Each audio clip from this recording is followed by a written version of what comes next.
अपना YouTube channel education exam hub में। दोस्तों आज हम देखने वाले डेटा एंट्री का preview question and answer part 2। तो चलिए दोस्तों शुरू करते हैं। तो आते हैं दोस्तों। तो पहला क्वेश्चन कह रहा है कि MS एक्सेल 2016 में डैश अंकित क्रियाओं को दोहराने के लिए शॉर्टकट कुंजी क्योंकि F4 की सहायता से ही हम एक्सेल में क्रियाओं को दोहरा सकते हैं। आगे बढ़ते हैं। कह रहा है डेटा नेटवर्किंग के संबंध में नियमों और कनेक्शन का एक औपचारिक सेट जो यह नियंत्रित करता है कि कंप्यूटर किस तरह से एक नेटवर्क माध्यम पर सूचनाओं को आदान प्रदान करते हैं के रूप में जाना जाता है।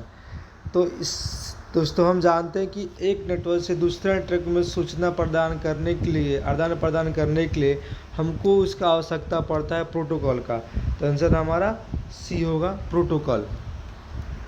आगे बढ़ते कर निम्नलिखित में से कौन सा कंप्यूटर सिस्टम के संबंध में भाषा अनुवाद का मान्य प्रकार नहीं है। हम जानते हैं डिबगर, ये तो कोई शब्द ही नहीं बनता है। कर MS एक्सेल में सेल की सामग्री को संपादित करने के लिए कुंजी का उपयोग किया जाता है F2, क्योंकि F2 के द्वारा ही हम सेल में एडिट का ऑप्शन इनेबल कर सकते हैं। आगे चलते हैं। कह रहा है कि रूलर बार डिफ़ॉल्ट रूप में प्रदर्शित होता है और डैश नीचे दिखाई देता है टूल बार में।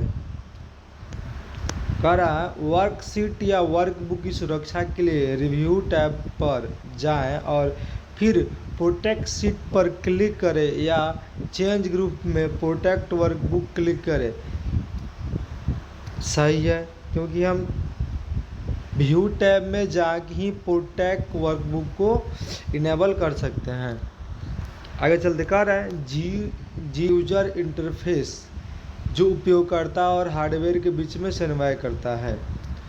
आंसर हमारा होगा ए। आगे बढ़ते हैं। कह रहा है कि एक्सेल में स्तंभ को डैश के रूप में लेबल किया जाता है ABC। तो जानते हैं दोस्तों कि कॉलम की संख्या ABCD से ही इंगित की जाती है। जैसे ये हमारी कॉलम और ये हमारी रो हो गई, तो जो कॉलम की संख्या होगी हमारी ABCD से ही शुरू होगी और जो रो की संख्या को 1 2 3 से ही होगी। ठीक है दोस्तों, अगर रो कॉलम होगा तो कॉलम हमारा जो होगा वो होगा ABCD से और वो होगा हमारा 1 2 3 से। Dragging the text the mouse pointer change to the box with a small dash arrow over it indicate you are drawing text। तो जब हम टेक्स्ट के स्मॉल बॉक्स में लाते हो हमारा ग्रे कलर का आता है। आगे बढ़ते हैं दोस्तों। और MS पावर पॉइंट में प्रेजेंटेशन की संरचनाओं में डैश दिखाई देता आउटलाइन व्यू का। आगे बढ़ते हैं। कह रहा है कि MS वर्ड 2016 में विंडोज़ को विभाजन करने के लिए शॉर्टकट कुंजी क्या है। तो जानते हैं दोस्तों, इसका शॉर्टकट Alt+S। आगे चलते हैं। कह रहा है दोस्तों कि डैश लिंक किए गए दस्तावेजों या पृष्ठों का एक संग्रह है जो लाखों कंप्यूटरों पर संग्रहित होता है और पूरे इंटरनेट पर फैला हुआ। वो है www, वर्ल्ड वाइड नेटवर्क। आगे चलते हैं। कह रहा है लेबल तक होता है, डैश लेबल तक होता है जब हम डेटाबेस फील्ड को एक टेक्स्ट डॉक्यूमेंट के रूप में लेटर को मर्ज करते हैं। ये होता है मेल मर्ज के द्वारा। चलते हैं। किसी भी वर्कशीट पर लगाए गए बॉर्डर को आप कैसे हटा सकते हैं। तो इसका आंसर दोस्तों हम लोग को होगा 2। उन सभी सेलों का चयन करें जिन पे आप बॉर्डर निकालना चाहते हैं और फिर बॉर्डर मेन्यू में सूची में नो बॉर्डर पर क्लिक करें। कह रहा है कि MS वर्ड में शीर्ष पर स्थित बार को डैश बार कहा जाता है, टाइटल बार कहा जाता है।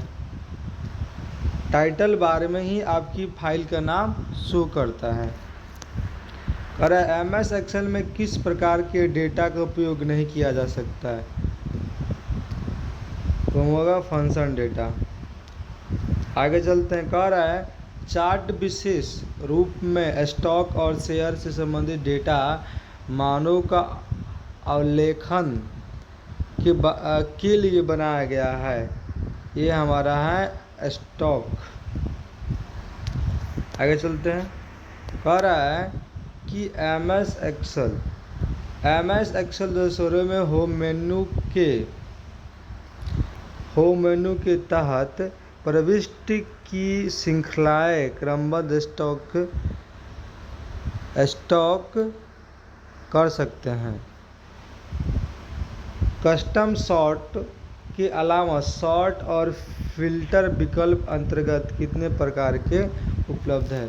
इसका आंसर होगा दोस्तों 2.2 कि टैक्स की ड्रैग एवं ड्रॉप विधि आपको माउस का उपयोग करके चयनित टैक्स को स्थानांतरित करने की अनुमति देता है। तो इसका होगा यस, एडिटिंग करने के लिए। आगे चलते हैं। कह रहा है 21 number question, WordPad file extension dash होता है। इसका होता है RTF। इसका आंसर क्या होगा? RTF 2। अब कह रहा है अब अगला क्वेश्चन कह रहा है कि किसी MS एक्सेल 2016 में वर्कशीट में आप चाहते हैं कि कोई प्रयोगकर्ता ड्रॉप डाउन सूची से लेबल हाँ या ना में इनपुट डालने में सक्षम हो। आप इसके लिए किस फंक्शन का उपयोग करेंगे? तो दोस्तों इसका आंसर होगा डेटा वैलिडेशन। और डेटा वैलिडेशन में जाने के बाद हमको चूज करना होता है लिस्ट, और लिस्ट पे हम यस और नो फिल करेंगे तो हमारा डेटा वैलिडेशन एक्टिव हो जाएगा। तो इसका आंसर होगा हम लोग पास 2, डेटा वैलिडेशन। अभी अब ये कह रहा है कि MS पावर पॉइंट में डैश उदाहरण सॉफ्टवेयर है। तो हम सब जानते हैं कि पावर पॉइंट का उपयोग किया जाता है प्रेजेंटेशन बनाने के लिए। तो इसका आंसर क्या होगा? प्रेजेंटेशन सॉफ्टवेयर के लिए। आगे चलते हैं। कह रहा है टास्क बार। कह रहा है कि टास्क बार में एक प्रोग्राम को शामिल किया जाता है। यदि टास्क बार प्रोग्राम शुरू करना हो तो आपको किसके आइकन पर डैश करने की आवश्यकता होगी? सिंगल क्लिक, क्योंकि अगर हम टास्क बार में किसी सॉफ्टवेयर के आइकन्स को ऐड करते हैं तो उस पर एक बार क्लिक करने पर वो सॉफ्टवेयर ओपन हमारा हो जाता है। ठीक है, आगे चलते। कह रहा है कौन सा भाषा, कह रहा है कि कौन सा भाषा प्रोसेस उच्च स्तर पर लिखे गए प्रोग्राम को मशीन भाषा में पंक्ति दर पंक्ति लाइन के बाएं लाइन के रूपांतरित करता है? तो हम लोग जानते हैं इसका आंसर क्या होगा? द्विभाषीय यानी इंटरप्रेटर, क्योंकि इंटरप्रेटर के द्वारा ही भाषा को चेंज किया जा सकता है। यानी कोई एक मान लीजिए कि आप HTML यूज किए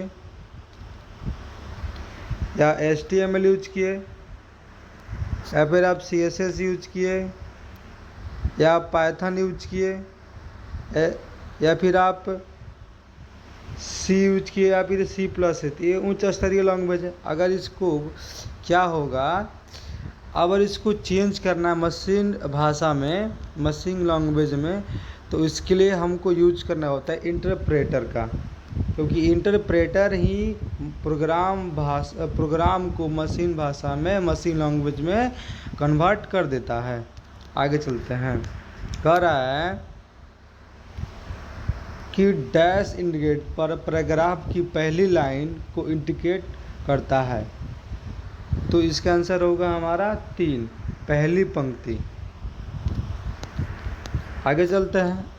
अगला क्वेश्चन कह रहा है कि MS एक्सेल 2016 में वर्कशीट में आप वेबसाइट पर हाइपरलिंक जोड़ना चाहते हैं। कौन सा मेनू आपको हाइपरलिंक जोड़ने के लिए विकल्प देगा?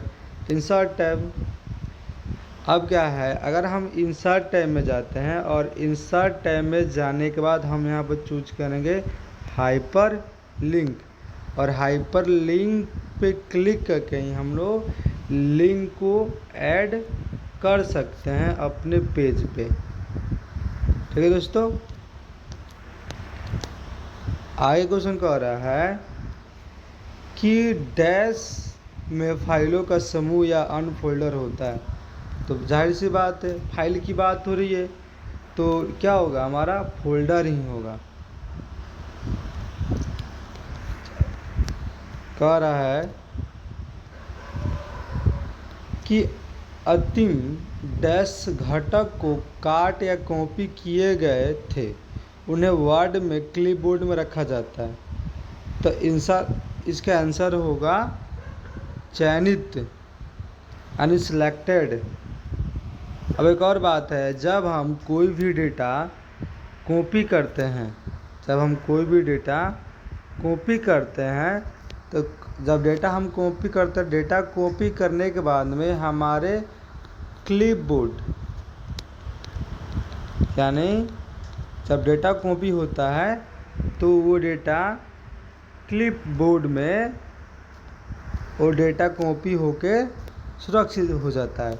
जब तक कि आपका कंप्यूटर ऑफ ना हो जाए तब तक वो डेटा रहता है। कि आपको MS वर्ड 2016 में डॉक्यूमेंट में एक उदाहरण शामिल करने की आवश्यकता है। ये आपको विकल्प कहाँ मिलेगा? यहाँ पे डॉक्यूमेंट की बात हो रही है, तो डॉक्यूमेंट की जब बात हो रही है तो ये टैब हम लोग कहाँ मिलता है? रेफरेंस टैब में। इसमें रेफरेंस टैब में, ठीक है। यहाँ पे क्या होगा कि आपको रेफरेंस टैब भी दे सकता है, या फिर टैब हटाकर केवल रेफरेंस दे सकता है, या फिर आपको रेफरेंस मेनू दे सकता है। तो इसमें घबराने वाली बात नहीं है, आप ये रेफरेंस ही मारिएगा।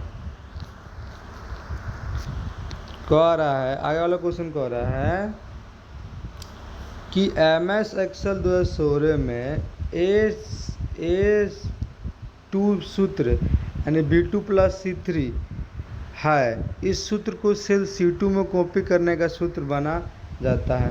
तो जाहिर सी बात है कि अगर हम A2 यानी A2 सेल है हमारा, तो B2 C3 कॉपी करना है तो C2 में क्या आ जाएगा? तो ये जाएगा हमारा C2 + D3 में जाएगा।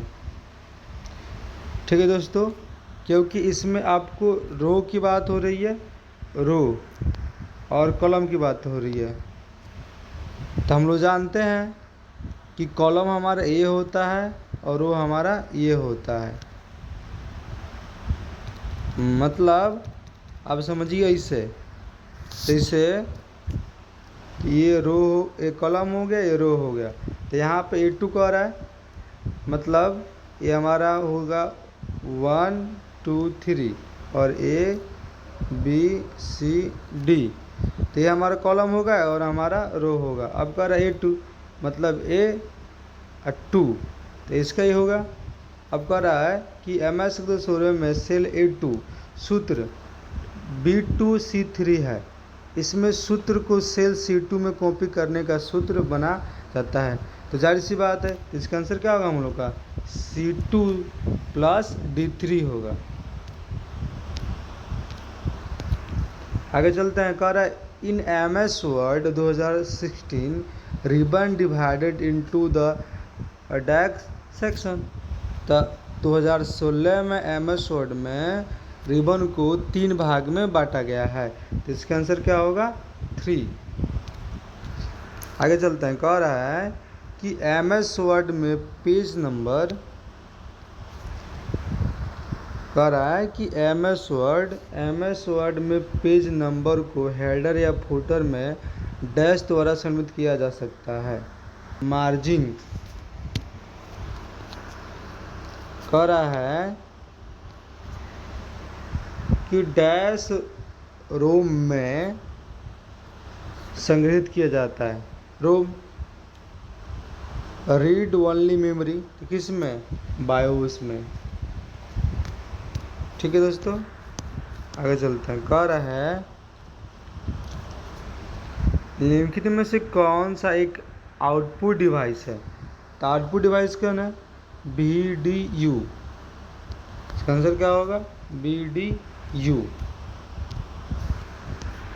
सेक्शन 2016 में वर्कशीट को बुक की गई प्रविष्टियां है।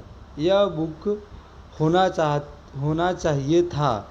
ऐसे सभी उदाहरणों को ढूंढने और बदलने के लिए आप किस कमांड का यूज करेंगे।